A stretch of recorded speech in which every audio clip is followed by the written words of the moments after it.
के लिए उसका साथ देना, उस विजन में जो परमेश्वर का एक गॉड प्लान है दुनिया में, परमेश्वर का एक योजना है इस दुनिया के ऊपर, परमेश्वर की एक प्लानिंग है इस दुनिया में। ये कार्य सबसे महत्वपूर्ण कार्य है, पर है किसका? पवित्र आत्मा का। पर उसके लिए हमें उसे सहयोग देना है। मनुष्य को हमें परमेश्वर ने वो दिया है वो कार्य, पवित्र आत्मा हमारा सहायक होगा उस कार्य को करने के लिए।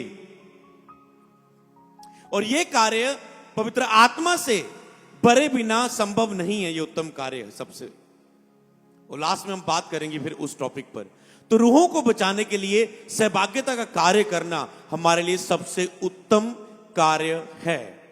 तो आज आपके लिए एक प्रश्न है कि मैं रूहों को बचाने के लिए कितनी सहभागिता कर रहा हूं। ऑनलाइन ध्यान से सुने कि आप रूहों को बचाने के लिए क्या कर रहे हैं, और जैसे आप इस कार्य को अपने आगे रख के हर अपना कार्य उस रीति से करेंगे तो आप देखेंगे कि आप परमेश्वर का सबसे महान आज्ञा को पूरा कर रहे हैं। तो ये कार्य करना क्यों जरूरी है, क्या आज्ञा थी इसके विषय में, हम वचनों से इसे पढ़ेंगे। ओके, पढ़ेंगे उस वचन को जो यीशु मसीह ने इस संसार से जाते समय लास्ट में बोला।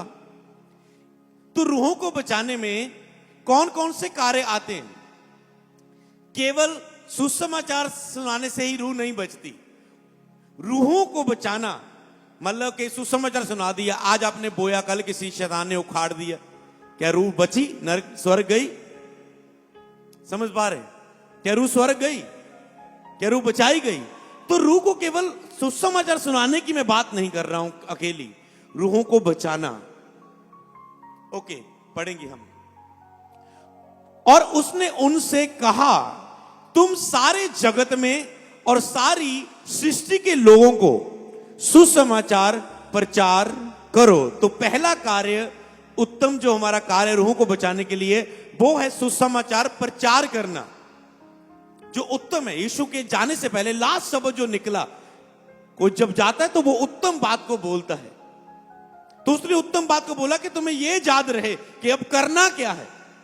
तो उसको करने के लिए क्या होना चाहिए? प्रार्थना होनी चाहिए, विश्वास होना चाहिए, सामर्थ होनी चाहिए, पवित्र आत्मा के साथ सहभागिता होनी चाहिए। समझ पा रहे हैं? तुम्हें बोना है, तुझे ये करना है, तुम्हें रोजे रखने हैं कुछ। पर ये सारे कार्य जो करने सिखाए गए थे, आज्ञाएं, किस काम को करने के लिए? रूहों को बचाने के लिए।